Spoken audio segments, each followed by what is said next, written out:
देखो class 9 maths में ना 80% बच्चे फेल नहीं, कंफ्यूज होते हैं। प्रॉब्लम ये नहीं है कि मैथ सब्जेक्ट उनको टफ लगता है, प्रॉब्लम आखिर ये है कि उनका फाउंडेशन बहुत ही वीक है।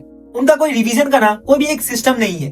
3 मेजर मिस्टेक्स जो ऑलमोस्ट हर एक बच्चा करता है, जिसके कारण उसके नंबर कभी मैथ सब्जेक्ट में उठ ही नहीं पाता है। और ये गलती ना तुम भी कर रहे होगे। सबसे पहला गलती कि चैप्टर को रैंडमली पढ़ना, कोई भी चैप्टर को एक सीक्वेंस वाइज नहीं लेके जाना। दूसरा गलती, एग्जाम्पल्स को बस एक बार पढ़ना और उसका कभी भी प्रैक्टिस नहीं करना, एक बार पढ़ के उसको स्किप कर देना।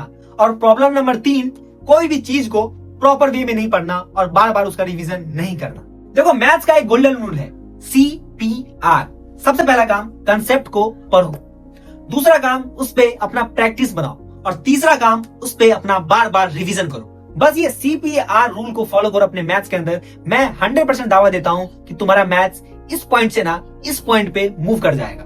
आज की इस वीडियो में मैं तुम्हें एक प्रॉपर रोड मैप देने वाला हूं मैथ्स क्लास 9 के लिए, जिसमें मैं आज हर चीज को डिटेल तरीका से बताऊंगा कि तुम इस साल भर में अपने सिलेबस को कैसे कंप्लीट करोगे और किस तरीके से तुम्हें पढ़ना है, ताकि तुम्हारा सिलेबस भी जल्दी कंप्लीट हो जाए और प्रॉपर तरीके से तुम रिवीजन प्लस उसका प्रैक्टिस भी कर पाओगे।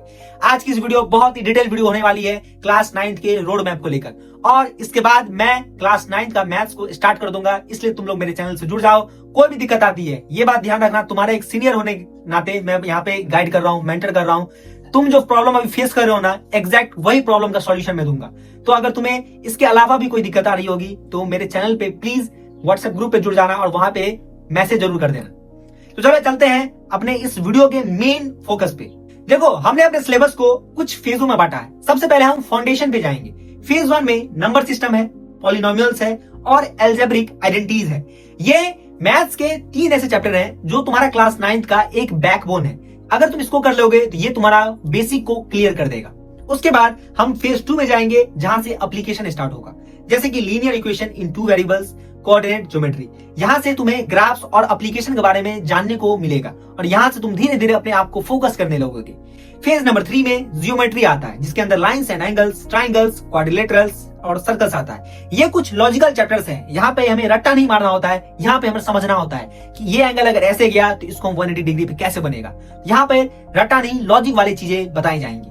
उसके बाद फेज नंबर 4 में, जो कि बहुत ही स्कोरिंग जोन है, मेंसुरेशन, स्टैटिस्टिक्स और प्रोबेबिलिटी। ये चैप्टर स्कोरिंग है, यहाँ पे आपके प्रैक्टिस से आपको फुल मार्क्स स्कोर हो जाएंगे। अब मैं आपको 4 से 5 मंथ का रोड मैप दूंगा कि उस रोड मैप को फॉलो करके तुम्हें किस मंथ में कौन सा सब्जेक्ट पढ़ना है, पहले कौन सा सब्जेक्ट पढ़ना है, पहले चैप्टर कौन सा पढ़ना है, कितना दिन में खत्म करना है, हर तरीकों को ना अब मैं तुम्हें बताता हूँ। देखो वीक 1 में तुम्हारे पास मैं 4 से 5 मंथ का टाइम दे रहा हूँ। तुम्हें जल्दी अपने सिलेबस कंप्लीट करना है ताकि फिर उसका बार बार रिवीजन किया जाए। सबसे पहला मंथ ना बहुत ही इंपॉर्टेंट होता है। मैं तुम्हें ये नहीं बोलूंगा कि तुम 10-10 घंटे पढ़ना, तुम्हें डेली ना बस अपना 2 घंटा 2.5 घंटा देना है। उससे तुम्हारा हर चीज हो जाएगा स्कूल के अलावा। फर्स्ट मंथ में हमारे पास होते हैं 4 हफ्ता। हर मंथ में 4 हफ्ता होता है, जैसा कि तुम्हें पता होगा। मैं टारगेट लेके चल रहा हूं कि वीक 1 में हमें एक चैप्टर को कंप्लीट करना है। अगर हम स्टार्ट कर रहे हैं, मान के चलो अभी अप्रैल आने वाला है, अगर हम 20 अप्रैल से भी स्टार्ट कर रहे हैं तो हमारा ये टारगेट होना चाहिए कि 20 मई तक हमें 4 चैप्टर पे कमांड कर लेना है। चैप्टर को कंप्लीट कैसे करेंगे? वीक 1 के अंदर तुम्हें नंबर सिस्टम पढ़ना है। अब 8 तक क्या हो रहा था कि तुम RS अग्रवाल पढ़ रहे होगे तो एक एक्सरसाइज में बहुत सारे क्वेश्चन होते थे। अब ऐसा नहीं होता है। अब क्वेश्चन कम है, एक्सरसाइज कम है, पर अलग अलग क्वेश्चन है। सबका वैरायटी अलग अलग है, अलग अलग कंसेप्ट पे है। तो ये तुम्हें ध्यान रखना होगा। वीक 1 में हम नंबर सिस्टम पर फोकस करेंगे। नंबर सिस्टम को हम 4 दिन में अगर हम कंप्लीट कर रहे हैं, 4 दिन नंबर सिस्टम पढ़ना है। उसके बाद नंबर सिस्टम कर लिए, उसका रिवीजन करेंगे, 5वां दिन रिवीजन करेंगे, 6ठा दिन उस पर प्रैक्टिस करेंगे और 7वां दिन हम रेस्ट लेंगे। एक दिन मैं तुम्हारे लिए रेस्ट दे रहा हूँ। 4 दिन नंबर सिस्टम को कंप्लीट करना है, सारे एक्सरसाइज को, सारे एग्जांपल्स को। 5वां दिन उसका पूरा रिवीजन करना है, एग्जांपल्स का, क्वेश्चन जो हमने सॉल्व किया उसका। और 6ठा दिन मैं तुम्हें क्वेश्चन दूंगा अपने टेलीग्राम ग्रुप पे, अपने व्हाट्सएप ग्रुप पे। वहां से तुम्हें प्रैक्टिस करना है और उस चैप्टर को ना पूरे अपने मुट्ठी में लेकर आना है। वीक 2 में हम फोकस करेंगे पॉलिनोमियल्स पे। फिर वैसा ही जैसे हमने नंबर सिस्टम को टैकल किया, हम पॉलिनोमियल्स पे भी टैकल करेंगे। 4 दिन हम उसको पढ़ाई करेंगे, सही से उसको पढ़ाई करेंगे। 5वां दिन उसका रिवीजन करेंगे, 6ठा दिन उसका प्रैक्टिस करेंगे और 7वां दिन हम रेस्ट करेंगे। ऐसे ही हमें थर्ड चैप्टर के साथ भी करना है, अलजेब्रिक आइडेंटिटी के साथ। ऐसे ही हम सब चैप्टर के साथ करेंगे। हमें टारगेट ये रखना है कि एक मंथ में हमें कम से कम 4 चैप्टर कंप्लीट करना है। अगर आप ये ध्यान रखो, 4 चैप्टर आप अभी कंप्लीट कर लोगे तो आपका 1.5 से 2 मंथ बाद आपका प्रीलिमिनरी टेस्ट आएगा। मैं आपको इतना रिवीजन करवा दूंगा ना कि आपके ना मुट्ठी में आ जाएगा वो 4 चैप्टर। इतना बार प्रैक्टिस करवाऊंगा ना, इतना क्वेश्चन करवाऊंगा ना कि वो तुम्हारे दिमाग में ना छप जाएगा। कितना क्वेश्चन पूछेगा, कहां से क्वेश्चन पूछेगा। एक बात और, तुम्हें RS अग्रवाल के पीछे नहीं भागना है, एनसीईआरटी पढ़ना है। मैं जो पढ़ाऊंगा बस उतना पढ़ना। मैं ये 100% श्योरिटी के साथ बोल सकता हूँ कि तुम बस उतना कर लोगे तो तुम्हारा अच्छा परसेंटेज बनेगा, इतना गारंटी दे रहा हूँ। बस ट्रस्ट रखना है तुम लोग को। मंथ 2 के अंदर हमारा टारगेट है कि हम वीक 1 में लीनियर इक्वेशन करेंगे, वीक 2 में कोऑर्डिनेट ज्योमेट्री करेंगे, वीक 3, 4 में हम रिवीजन करेंगे, प्रैक्टिस करेंगे, क्योंकि यहां तक हमारा 6 से 7 चैप्टर कंप्लीट हो जाएगा। तुम खुद सोचो कि 2 मंथ के अंदर मैं यहाँ पे तुम्हें 6 से 7 चैप्टर करवा दे रहा हूँ बस 2 मंथ के अंदर। तो कितना स्पीड रहने वाला है इस चैनल पे, मैं तुम्हें किस तरीके से पढ़ाऊंगा, किस लेवल से तुम्हारा माइंडसेट में चेंज कर दूंगा ना कि तुम बवाल मचाने वाले हो। तुम्हें ना बस भरोसा रखना है अपने ऊपर। यहां तक क्या होगा ना कि तुम्हारा प्रेडिक्ट टेस्ट 1 तक आ जाएगा, फिर उसके हिसाब से तुम पूरा प्रिपेयर हो चुके हो, पूरा रट्टा जाएगा तुम्हें।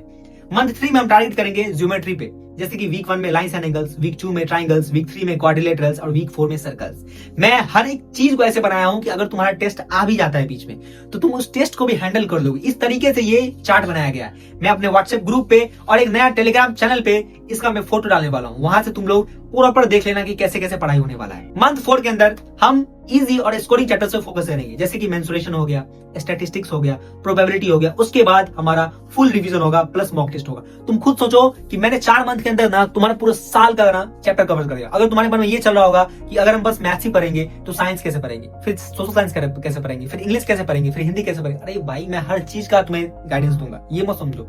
मैथ साइंस तो मैं तुम्हें लेके जाऊंगा वहां तक। बाकी तुम दूसरे सब्जेक्ट में फंसते हो ना, तो मैं भी उस तरीके से तुम्हारा टाइम टेबल बांट दूंगा कि तुम हर सब्जेक्ट को बराबर तरीके से पढ़ पाओ। ये मैंने एक मैथ्स का सिलेबस दिया है, एक मैथ्स का रोड मैप दिया है कि तुम्हें इस तरीके से मैथ्स को कवर करना है, ताकि कोई अगर बच्चा अपने 8th क्लास में अगर कोई मतलब नॉर्मल 40% वाला बच्चा भी है ना, तो वो इजी तरीके से 80% प्लस स्कोर पाएगा। मैं तुम्हें ये नहीं बोल रहा हूं कि तुम 99% कर लोगे, क्योंकि जब तुम एक 40% वाले पे हो तो अचानक से तुम 99% पे तो नहीं चले जाओगे। तुम अगर 75% भी ला रहे हो ना, तुम अपनी जगह पे बेस्ट करो। फिर धीरे धीरे जब तुम 9th क्लास के एंड तक आ जाओगे ना, तो तुम अपने आप को ना 90% वाली कैटेगरी में डालोगे। बस ट्रस्ट रखना है। चलो, अगर हम डेली रूटीन का बात करते हैं ना, तो तुम्हें ना अपने मैथ सब्जेक्ट को ना डेली 1.5 आवर देना है। डेली 1.5 घंटा तुम्हें मैथ्स को देना है। तुम बोलोगे कि 1.5 घंटा अगर मैथ्स को देंगे तो दूसरे सब्जेक्ट को कितना टाइम देंगे। तो एक बात तुम हमेशा ध्यान रखना, तुम स्कूल में तो सब सब्जेक्ट पढ़ोगे, पर घर पे आकर तुम्हें 2 सब्जेक्ट को पैरेलल लेके चलना है। मैथ्स को तुम्हें हमेशा लेके चलना है। मैथ्स के साथ साथ तुम्हें कभी साइंस लेके चलना है, कभी सोशल साइंस लेके चलना है, कभी इंग्लिश तो कभी हिंदी। ऐसा करके तुम्हें एक सब्जेक्ट मैथ्स के साथ हमेशा पैरेलल लेके चलना है। 1.5 घंटा तुम मैथ्स को टाइम दो, बाकी के 1 घंटा तुम किसी और सब्जेक्ट को टाइम दो, बस इनफ है। अगर तुम डेली 2.5 घंटा अपने घर पे सेल्फ स्टडी दे रहे हो, तो मैं ये श्योरिटी के साथ बोल सकता हूं कि तुम अपने एग्जाम में बहुत ही अच्छा स्कोर करोगे। 1.5 घंटा में तुम अगर डेली दोगे ना, तो 1 हफ्ता में तुम्हारा एक चैप्टर पूरा कंप्लीट हो जाएगा और सही तरीके से कंप्लीट हो जाएगा। ये मैं खुद अपने टाइम पे करता था, इसलिए मैं तुम्हें भी ये सजेशन दे रहा हूं। अब मैं बोलता हूं वीक स्टूडेंट के बारे में कुछ स्ट्रेटेजी दे देना चाहता हूं। अगर तुम बहुत ही वीक थे तो ये जरूरी नहीं है कि क्लास 9th के स्टार्टिंग में ही तुम बहुत ही बड़ा जंप मार दोगे, क्योंकि तुम खुद सोचो कि अगर क्लास 8 में, क्लास 7 में तुम बहुत ही वीक थे, तुम्हारा बेसिक बहुत ही डाउन था, तो 1-2 मंथ तुम्हें अपने आप को सुधारने में टाइम लगेगा।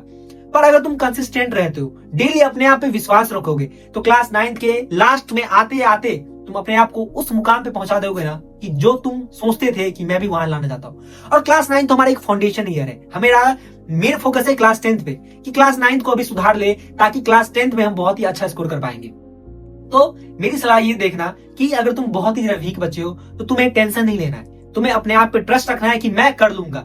धीरे धीरे स्लो पॉइजन की तरह तुम्हें फैलना है और अचानक से ना अपने आप को बूस्ट कर देना है। और तुम्हें ये 3 बड़े ट्रैप पे नहीं फंसना है। सिर्फ लेक्चर देखना, सिर्फ नोट्स बनाना, ये सब के ट्रैप में ना कभी मत फंसना। क्योंकि अगर सिर्फ लेक्चर देखते रह जाओगे ना और सिर्फ नोट्स बनाते रह जाओगे ना, तो वो नोट्स तो इतना मोटा हो जाएगा पर तुम्हारे दिमाग में कभी नहीं घुस पाएगा। तो थोड़ा ही पढ़ना, अच्छे से पढ़ना, प्यार से रिवाइज करना, ताकि वो तुम्हारा लॉन्ग टर्म तक तुम्हारे मेमोरी में स्टोर हो पाए। तो यही था आज का पूरा फाइनल रोड मैप तुम्हारे मैथ्स के लिए, क्लास 9th के मैथ्स के लिए, ताकि तुम बहुत ही अच्छा स्कोर कर पाओगे। मेरे तरह से ये एडवाइस है कि कंसिस्टेंट रहो, डेली रहो। मैं खुद क्लास 8 में फेल कर गया था, जनरली मैं क्लास 8 में फेल कर गया था। क्लास 9th में आने के बाद मैंने भी अपना मोमेंटम थोड़ा सा बढ़ाया और फिर अपने आप को इम्प्रूव किया। तुम भी कर सकते हो, क्यों नहीं कर पाओगे। तुम्हें अगर कोई भी दिक्कत आ रही हो तो मेरे चैनल पे जुड़ जाओ, सब्सक्राइब कर दो, वीडियो को लाइक करो और ज्यादा से ज्यादा शेयर करो अपने दोस्तों तक कि एक नया बड़ा भाई आया है हमको फ्री में गाइड कर रहा है, फ्री में पढ़ाएगा और अच्छे से पढ़ाएगा। तुम्हारे छोटी से छोटी मिस्टेक्स को ना मैं बताऊंगा, बस तुम्हें मेरे पर ट्रस्ट रखना है और मेरे चैनल से जुड़े रहना। थैंक यू, मिलते हैं हम अपने अगले वीडियो में।